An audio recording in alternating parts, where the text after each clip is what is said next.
नमस्कार दोस्तों, हमारे YouTube चैनल पे आप लोगों का फिर से स्वागत है। दोस्तों, इससे पहले हमने बात करी थी कि जो कौशल होते हैं वो कौन कौन से होते हैं, और हम बात कर रहे थे वाचन कौशल या पठन कौशल की, जिससे हम पढ़कर अर्थ ग्रहण कर सकते हैं। दोस्तों, इसके 2 वीडियो जो है हमने बनाए हैं, बिकॉज हम एक वीडियो यदि लंबा बनाते तो उसकी वीडियो क्वालिटी जो थी वो डाउन हो जाती, तो आपको सही नहीं दिखता। इसलिए हमने जो है इसको सेपरेट करके ये दूसरा वीडियो हम अपलोड कर रहे हैं आपके लिए। ठीक है दोस्तों, तो ये ध्यान करना। तो सबसे पहले इस वीडियो में हम बात करेंगे कि वाचन जो कौशल होता है उसकी प्रमुख विशेषताएं कौन कौन सी होती है, यानी कि वाचन कौशल या पठन कौशल करते समय हमें किन बातों का ध्यान रखना जरूरी है। तो सबसे पहले दोस्तों, हमें अक्षर को शुद्ध बोलना और स्पष्ट उच्चारित करना ये जरूरी है। हम जब तक किसी शब्द को स्पष्ट तरीके से बोल नहीं पाएंगे तो उसका जो अर्थ है वो भिन्न हो जाएगा और समझ से परे हो जाएगा। तो हमें ध्यान रखना है, कोई भी अक्षर को हम बोलें तो उसको शुद्ध तरीके से बोलें और उसको जो है स्पष्ट तरीके से उच्चारित करें। ये किस में ध्यान रखना है? पठन या वाचन कौशल में आपको ध्यान रखना है। इसके बाद में जो एक लय होती है, जो तारतम्यता होती है, उसको बनाए रखना भी बहुत ज़रूरी है। ऐसा नहीं है एक बार आरोह में बोल रहे हो, एक बार अवरोह में बोल रहे हो, तो एक गति जो है हमें बोलने की रखनी चाहिए। उसके बाद में पठन कौशल करते समय हमें मधुरता का ध्यान रखना चाहिए। मधुरता से जो है वो बोलना चाहिए। बोलने का जो प्रभाव है वो उत्पन्न होना चाहिए। प्रभाव उत्पन्न होगा तभी कोई चीज़ जो है वो स्पष्ट समझ में आएगी। वहीं पे यदि हम किसी चीज़ का पठन करें तो वो थोड़ा चमत्कारपूर्ण ढंग से होना चाहिए, जिससे क्या है बच्चे को क्या लगे, थोड़ा सा वो समझ आए और उसकी रुचि जो उसमें पैदा हो। तो यह हमें ध्यान रखना है कि इसमें वाचन कौशल में। ठीक है दोस्तों, प्रत्येक शब्द को अलग अलग ढंग से पढ़ाना। जैसे पढ़ना, जैसे दोस्तों 2 वर्ड हैं, हम उनका अलग अलग तरीके से पढ़ के उसका उच्चारण जो है अलग अलग तरीके से करेंगे तो बच्चे को ये लगेगा कि रियल में जो है एक इनका तरीका और इनका जो है मीनिंग जो है वो अलग अलग तरीके का है, तो वो क्या है उसमें इंटरेस्ट लेगा। तो कोई भी यदि आपके सामने 2 शब्द सेम से आ रहे हैं तो उनका आपको अर्थ जो है अलग अलग करके बताना चाहिए। तो ये किस में ध्यान रखना है? पठन या वाचन कौशल में। ठीक है दोस्तों, अब बात करें दोस्तों कि हम किसी बच्चे को पठन कौशल की शिक्षण विधियों के द्वारा किस प्रकार से उसको सिखाया जा सकता है किसी बच्चे को। जैसे शब्द तत्व के आधार पे, जैसे शब्द तत्व से तात्पर्य ये है कि किसी भी शब्द में कौन कौन से तत्व जो है मिले हुए हैं, उनके आधार पे कुछ विधियां हैं जिनके द्वारा पठन कौशल जो है वो करवाया जा सकता है। जैसे किसी भी शब्द में स्वर और व्यंजन जो है वो होते हैं, उनके ज्ञान के बिना जो है कोई भी शब्द जो है नहीं बन पाता। तो इसी आधार पे दोस्तों वर्णों का जो ज्ञान है उनके आधार पे कुछ विधियां हैं, उनको हम जानने की कोशिश करेंगे किसमें? वाचन कौशल या पठन कौशल को सिखाने के लिए। तो सबसे पहली जो विधि है वो है ध्वनि साम्य विधि। इसमें क्या होता है कि इसमें समान उच्चारण वाले शब्दों को साथ साथ पढ़ाना। जैसे 2 शब्द सेम से हैं तो उनका जो है उच्चारण वाले शब्दों को साथ साथ पढ़ाकर हम उसका जो अर्थ है वो बच्चे को बताएंगे। तो वो क्या करेगा कि ध्वनियों में वो पहचान कर लेगा और उसकी जो ध्वनि भले ही सेम आती हो लेकिन वो बच्चे को जो है इस विधि में सेम जो है उसको पढ़ाना अनिवार्य है। अब बात करें दोस्तों स्वरों उच्चारण विधि, यानी कि शब्दों को उनकी स्वर ध्वनि के अनुसार पढ़ाना। यानी कि कोई स्वर है, जैसे हम छोटे क्लास में पढ़ाते हैं क, का, की, कू, के, कई। तो दोस्तों ये उनकी जिस प्रकार से स्वर होंगे उन्हीं के अकॉर्डिंग जो है हम बच्चे को क्या करेंगे? पढ़ाएंगे। ठीक है दोस्तों, तो ये 2 विधियाँ हैं कौन सी में? शब्द के तत्व के आधार पे। स्वर के बिना व्यंजन नहीं पढ़ा सकते। अब दोस्तों कोई भी शब्द बनता है तो उसमें स्वर जो है पहले आएंगे और व्यंजन जो है उनको हम पढ़ा ही नहीं सकते। तो स्वर और व्यंजन को इसमें जो है वो ध्यान रखना है किसमें? स्वरों उच्चारण विधि में। ये विधि दोस्तों प्रगतिशील है। इसमें जो है बच्चा जो है वो चीज़ों से कनेक्ट हो पाता है। तो ये दोस्तों मनोवैज्ञानिक विधि भी है और प्रगतिशील भी विधि है, क्योंकि इसमें जो है वर्णों का ज्ञान होता है, वर्णों का ज्ञान उसको साथ साथ ही होता रहता है। इसके बाद में दोस्तों अर्थ ग्रहण के आधार पे कुछ विधियां हैं, उनके बारे में भी हम बात करेंगे। जैसे देखो और कहो, जैसे कोई बच्चा है, बच्चे को हम कोई चीज़ दिखाते हैं, उसके बारे में बच्चे से हम पूछते हैं तो वो क्या है, पहले उसको देखो, उसके बाद में वो उसके बारे में बताएगा। जैसे बच्चे को हम दिखा रहे हैं कि ये बताओ ये क्या है, तो वो ऊँट है, कोई भी पक्षी पशु के बारे में देख के वो बोलेगा कि सर ये तो वो वस्तु है। तो वस्तु या चित्र दिखाकर बच्चों से जो पूछा जाता है वो विधि कौन सी है, अर्थ ग्रहण कराना, यानी कि उसका अर्थ जो है बच्चे को पता चल जाएगा। वो विधि कौन सी है, ये भी मनोवैज्ञानिक विधि है, देखो और कहो। इसमें क्या होता है, बच्चा पूर्ण से अंश की ओर जाता है, अज्ञात होता है तो उसकी अज्ञात की तरफ और जाता है। सरल से ये कौन सी विधि है, जटिल विधि है, यानी कि बच्चे को पहले दिखाना चाहिए कोई वस्तु, उसके बाद में उसको पूछा जाना चाहिए कि ये बच्चा ये कौन कौन सी चीज़ है, और वो फिर उसके बारे में जो है वस्तु या चित्र देख के वो बताएगा कि सर ये फली चीज़ है। ठीक है दोस्तों, तो ये जो दो विधि थी हमने बात करी पठन कौशल की, एक तो शब्द तत्वों के आधार पे जिसमें है ध्वनि साम्य विधि, दूसरी है स्वरोच्चारण विधि। अर्थ ग्रहण के आधार पे देखो और कहो, और इसके बाद में हम देखेंगे और कौन कौन सी विधियां हैं। इसके बाद में दोस्तों हम बात करेंगे और कौन कौन सी विधि हैं जिनके माध्यम से जो पठन कौशल है उसको अच्छा किया जा सकता है या उसको स्ट्रॉन्ग बनाया जा सकता है। जैसे एक विधि और है वाक्य विधि। वाक्य विधि में बालक क्या करता है, वाक्य या वाक्यांशों में बोलता रहता है, जैसे कमल जा रहा है, विमल खा रहा है। ठीक है, तो ऐसे जो वाक्य हैं वो बोलता रहता है। ये विधि जो है ये मनोवैज्ञानिक विधि है और इससे जो है बच्चा सीख पाता है। इसमें सबसे पहले वाक्यांश सिखाए जाते हैं, उसके बाद में शब्द और फिर वर्ण सिखाए जाते हैं। सबसे पहले वाक्यांश, फिर शब्द, फिर वर्णों के ऊपर जो है वो बच्चों से वाचन का अभ्यास करवाया जाता है। जैसे हम 4वीं 5वीं क्लास में हम लिख के देते हैं बच्चे को कि भारत की राजधानी दिल्ली है, तो सभी लाइनों में क्या लिखेगा, भारत की राजधानी नई दिल्ली है। ऐसे ही उससे जो है अभ्यास करवाया जाता है। बात करें दोस्तों कहानी विधि की, तो कहानी विधि हम क्या करेंगे, या तो बोल के उसको बताएंगे या फिर विभिन्न चार्टों में जो है कहानी को दिखाएंगे। उसके माध्यम से बच्चों से श्यामपट्ट पे लिख दी जाती है कहानी को और फिर बच्चे से उसका वाचन करवाया जाता है। तो दोस्तों ये विधि भी जो है वो पठन कौशल में कारगर साबित होती है। वहीं बात करें अनुकरण विधि की, तो अनुकरण विधि जो है नाम से ही पता चल रहा है कि बच्चा क्या करता है, एक अनुकरण करता रहता है, यानी कि टीचर बोलेगा और उसी का अनुकरण कौन करेगा, बच्चा करेगा। जैसे देखो और कहो इसका दूसरा नाम है और उसी का ये दूसरा रूप है, यानी कि पहले देखेंगे उसके बाद में उसका अनुकरण करेंगे। ठीक है, यानी कि दोहराना और अनुकरण करना ही इस विधि का मुख्य जो है काम रहता है। जैसे मैं यहाँ पे लिख दूँ और फिर बच्चे इसी बात को जो है वो लाइन टू लाइन दोहराएं, तो इसी को कहते हैं अनुकरण विधि। इसके बाद में दोस्तों हम बात करें संपर्क विधि की, तो संपर्क विधि दोस्तों यानी कि वस्तुओं से डायरेक्ट संपर्क करवाना। बच्चों का किसी भी वस्तु, स्थान, जगह से डायरेक्ट जो है हम उनको मिलवाते हैं, तो वही क्या होती है, संपर्क विधि। मारिया मोंटेसरी ने इसको दिया था संपर्क विधि को। तो इन्होंने क्या बताया, जैसे कोई वस्तु है उसके ऊपर हम कार्ड डाल देते हैं और फिर कार्डों को निकाल देते हैं और फिर बच्चों से कहा जाता है कि जो कार्ड निकाले हैं वो वापस उन्हीं वस्तुओं के ऊपर पुनः लगा दिया जाए। इसी विधि को जो है संपर्क विधि, यानी कि संपर्क में किसी बच्चों को वस्तुओं के संपर्क में ले जाना। ठीक है दोस्तों, तो इसमें क्या होता है, वस्तुओं पर कार्ड डाले जाते हैं और फिर कार्डों को निकालकर बच्चों से वस्तुओं के पास पुनः रखने को कहा जाता है। ठीक है दोस्तों, जैसे मैं बच्चों से पूछूं कि इसके ऊपर कार्ड डाल दिया मैंने कि ये क्या है, डस्टर, अब डस्टर इसका जो कार्ड है वो निकाल के साइड में रख दिया, बच्चे को दे दिया। अब 7-8 चीज़ें और हैं।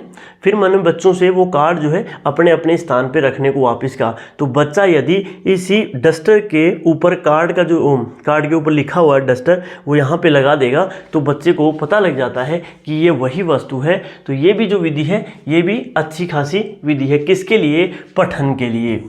इसके बाद में दोस्तों हम बात करेंगे कि पठन या वाचन करते समय हमें किन बातों का ध्यान रखना चाहिए, यानी कि ये गलतियां जो है, पठन संबंधी त्रुटियां जो होती हैं वो कौन कौन सी हैं जो हमें नहीं करनी चाहिए, या हम बच्चों से करवाते हैं तो उनको भी यहाँ पे ध्यान रखना ज़रूरी है। जैसे एक तो किसी भी हम अक्षर को, वाक्य को, किताब को पढ़ रहे हैं तो हमारी जो मुद्रा है वो डिपेंड करती है कि हम उसको किस प्रकार से बोलेंगे या पठन करेंगे। तो सबसे पहले अनुचित मुद्रा में नहीं रहना चाहिए और पुस्तकों को आँखों से जो है सन्निकट दूर रखना चाहिए। जैसे ये किताब है तो मैं एक तो ऐसे पढूं और एक ऐसे पढूं आराम से, ठीक है। तो इससे जो है पठन संबंधी जो है त्रुटियां ये ध्यान रखनी है कि आपको पुस्तकों को आंखों से थोड़ा सा दूर रख के पढ़ना चाहिए, ठीक है दोस्तों।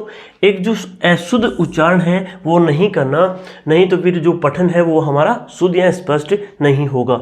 तो आपको उच्चारण का भी ध्यान रखना है। वाचन की जो गति होती है, उसकी जो लय होती है वो बना के आपको रखनी है। दृष्टि दोष जो जिन बच्चों को होता है तो ठीक अक्षर नहीं दिखता है, इससे भी जो है वो त्रुटि आ सकती है, यानी कि उसको जो अक्षर है वो क्लियर नहीं दिख पा रहे हैं। तो ये भी आपको पठन करते समय ध्यान रखना है। एक कठिन जो सामग्री है वो नहीं होनी चाहिए। जैसे हिंदी और संस्कृत जो लिपि होती है, जैसे हिंदी की क्लिष्ट लिपि होती है तो वो कई बार पढ़ी नहीं जाती है, तो बच्चों से ऐसी जो लिपि है वो थोड़ी सी दूर रखनी चाहिए। बच्चों को वही सामग्री देनी चाहिए जो उनके क्या है अनुकूल रहे, ठीक है। माध्यम के अकॉर्डिंग ही पाठ्य सामग्री होनी चाहिए। वहीं पे बहाव के अनुकूल ही अवरोह होना चाहिए, यानी कि बच्चे से या तो ना तो तेज और ना ही कम, यानी कि मीडियम जो है वो एक अवरोह होना चाहिए किसका? पठन का। वहीं पे वाचन करते समय यानी कि मार्गदर्शन का बहुत ज़रूरी है। जैसे मैं यहाँ पे पढ़ रहा हूँ, ठीक है, मैं किसी बच्चे को यहाँ पढ़ा रहा हूँ तो वो जो पढ़ रहा है और मैं ध्यान रखूँ कि ये गलत पढ़ रहा है सही पढ़ रहा है, ये भी यहाँ पे त्रुटि कई बार हो जाती है। तो ये भी अपन को ध्यान रखनी है कि उसका जो मार्गदर्शन है वो करना बहुत ही ज़रूरी है। कई बार ये इसका अभाव हो जाता है तो उससे भी क्या होती है, पठन और वाचन करने में दिक्कत हो जाती है। वहीं पे अध्यापक का व्यवहार दोस्तों ये सबसे इम्पोर्टेंट है। क्यों? क्योंकि अध्यापक का व्यवहार टीचिंग में सबसे इम्पोर्टेंट है। यदि अध्यापक का व्यवहार खराब रहेगा तो बच्चा जो है सीखने की बजाय वो सारे दिन उस टीचर से खिंच रखेगा, जिससे क्या है वो किताबों से जो है एक कनेक्टिविटी होती है वो खो देगा। तो ये आपको ध्यान रखना है कि जो पाठन या कौन सा वाचन करते समय आपका जो व्यवहार है वो अनुकूलित होना जरूरी है। वहीं पे बात करें कि अक्सर खुले खुले हैं या संयुक्त हैं, ये संबंधी जो है त्रुटियां भी कई बार देखने को मिलती है। जैसे अब ये एक कमल है, एक तो ये वर्ड है जो संयुक्त है, और एक जो है कई बार ऐसे कई बार बच्चे लिख देते हैं तो इसमें जो कै मैं ल ऐसे पढ़ा जाएगा, या फिर जो कमल, ठीक है। तो ये लिखने में भी कई बार त्रुटि हो जाती है। तो ये भी अपन को ध्यान रखना है कि इसके अंदर वाचन या फिर पठन संबंधी त्रुटियां जो होती हैं उनको ध्यान रखना है। इसके बाद में दोस्तों हम देखते हैं कि वाचन और पठन करते समय जो दोष आए हैं हम उनका निवारण यानी कि उनको किस प्रकार से ख़त्म कर सकते हैं, ठीक है। यानी कि किसी भी प्रकार की जो समस्या आती है उस समस्या का समाधान किस प्रकार से हम पठन या वाचन कौशल में करते हैं। तो सबसे पहले यदि हमें किसी प्रकार की पठन कौशल में दिक्कत आती है तो हमें उन चीज़ों की क्या करनी चाहिए, आवृत्ति और पुनरावृत्ति करनी चाहिए। पुनरावृत्ति होती है तो वो चीज़ें क्लियर हो जाती हैं। जैसे करत करत अभ्यास के जड़मत होए सुजान, यानी कि कोई भी शब्द को यदि कितना भी कठिन हो, यदि तुम 7 बार उसको दोहराते हो तो वो चीज़ जो है वो आपको आ जाती है। ये मेरा फैक्ट बताता हूँ दोस्तों, ठीक है। वहीं पे इसके अलावा दोस्तों हम बात करें कि वातावरण परिवर्तन कर देना चाहिए। यदि हमें पढ़ने में दिक्कत आ रही है किसी प्रकार की तो हमें जो वातावरण है उसको चेंज वहाँ से करना चाहिए। तीसरा जो दोष है, दोषों को निवारण करने की जो है निवारण है वो कौन सा है, चिकित्सा विधि।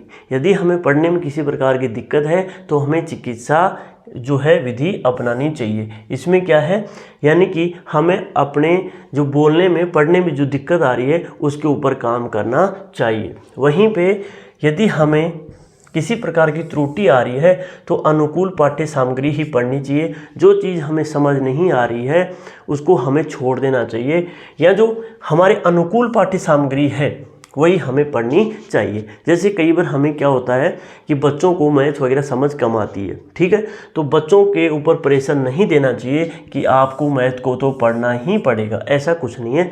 तो ये जो हमें पढ़ने में समस्या आती है तो उसका निवारण इस प्रकार से किया जा सकता है। वहीं पे अब हम बात करें कि पठन और वाचन के कितने प्रकार होते हैं, तो दोस्तों इनके जो है पठन और वाचन के दो भेद होते हैं, सहस्वर वाचन या मौन वाचन। यानी कि पढ़ने को हम दो तरीके से डिवाइड कर सकते हैं। एक तो सहस्वर वाचन के थ्रू, जैसे इसमें क्या हम बोल बोल के जो है वो पढ़ सकते हैं। इसमें मौन वाचन यानी कि हम मन ही मन जो है वो पढ़ सकते हैं। सहस्वर वाचन दो प्रकार का होता है, एक आदर्श वाचन, इसमें शिक्षक पढ़ता है, और अनुकरण, शिक्षक का अनुकरण कौन करते हैं, बच्चे करते हैं। अनुकरण वाचन जो है वो दो प्रकार का होता है, फिर से एक व्यक्तिगत रूप से और एक सामूहिक रूप से। यानी कि बच्चे जब अनुकरण करते हैं तो या तो व्यक्तिगत, या तो अकेला बोल लो, या फिर समूह में होकर बोल लेते हैं। मौन वाचन जो होता है वो भी दो प्रकार का होता है, एक गंभीर वाचन, एक द्रुत वाचन। इनको हम विस्तार से यहाँ पर देखते हैं। सहस्वर वाचन जो होता है वो ये होता है कि हम बोलेंगे, यानी किसी चीज़ का वाचन करते हैं तो वाचन करते समय जो ध्वनि है वो बाहर आ जाती है और इससे अर्थ ग्रहण जो है वो हमें होता है। तो एक तो पढ़ते समय ध्वनि इसमें बाहर आती है, जैसे मैं आपको पढ़ा रहा हूँ तो यहाँ पे क्या है, मैं पढ़ भी रहा हूँ और ध्वनि जो है बाहर आ रही है, तो मैं कौन सा कर रहा हूँ, सहस्वर वाचन कर रहा हूँ। यह दो प्रकार का होता है, एक होता है आदर्श सहस्वर वाचन और दूसरा होता है अनुकरण सहस्वर वाचन। आदर्श सहस्वर वाचन के नाम से ही प्रतीत होता है कि आदर्श है, तो आदर्श हमारे लिए कौन है, शिक्षक है। तो शिक्षक के लिए जो है ये उपयुक्त रहता है। पाठ को पढ़ाने से पहले शिक्षक क्या करता है, आदर्श सहस्वर वाचन करता है। सहस्वर वाचन जो है उसमें बालक जो है वो ध्यानपूर्वक किसको सुनते हैं, शिक्षक को सुनते हैं, और शिक्षक क्या करता है, आदर्श सहस्वर वाचन करता है। इसके बाद में बच्चों के लिए क्या आएगा कि जब शिक्षक ने ये काम खत्म कर दिया, आदर्श सहस्वर वाचन जो है वो कंप्लीट कर दिया, अब बच्चों की बारी आ गई, तो शिक्षक के वाचन का अनुकरण जो है अब बालक करते हैं, ठीक है। ये भी दो प्रकार का होता है, एक बच्चे अकेला रूप में करता है और एक बच्चे ग्रुप में करते हैं। अकेला व्यक्ति जब वाचन करता है तो इसको बोलते हैं व्यक्तिगत सहस्वर वाचन। वहीं पे दूसरा है बच्चे जब समूह में करते हैं, एक या एक से अधिक बच्चे जब सहस्वर वाचन करते हैं तो उसको हम क्या बोलते हैं, समवेत या सामूहिक सहस्वर वाचन उसको बोला जाता है। इसके बाद में दोस्तों सहस्वर वाचन हो गया और दूसरा है मौन वाचन। यानी कि नाम से ही पता चल रहा है कि मन ही मन में, यानी कि मौन रहकर वाचन करना, अपने मन को स्थिर रख के जो वाचन किया जाता है वो क्या, कौन सा कहलाता है, मौन वाचन। इसमें ध्वनि जो है मुख से बाहर नहीं आती। जैसे हम कई बार लाइब्रेरी वगैरह में पढ़ते हैं तो कौन सा वाचन करते हैं उस टाइम पे, मौन वाचन, यानी कि ध्वनि जो है बाहर नहीं आती, हम अंदर ही अंदर पढ़ते रहते हैं। मन ही मन जो वाचन होता है उसको क्या बोलते हैं, मौन वाचन बोला जाता है। ये भी मुख्यतः दो प्रकार का होता है, एक होता है गंभीर वाचन, एक होता है द्रुत वाचन। जैसे स्मरण करने हेतु जो गंभीर रूप से वाचन किया जाता है उसको हम बोलते हैं कौन सा, गंभीर वाचन, ठीक है। वहीं पे द्रुत जो वाचन होता है वो तीव्र गति से वाचन किया जाता है। जैसे हम कई बार क्या, एग्जाम से जस्ट थोड़े दिन पहले हम कौन सा वाचन करते हैं, द्रुत वाचन, जिसको हम कई बार बोल देते हैं रिवीजन कर रहे हैं, तो वो रिवीजन करना होता है, यानी कि कम समय में तेज गति से, तीव्र गति से हम वाचन करते हैं तो उसको हम क्या बोलते हैं, द्रुत वाचन बोला जाता है।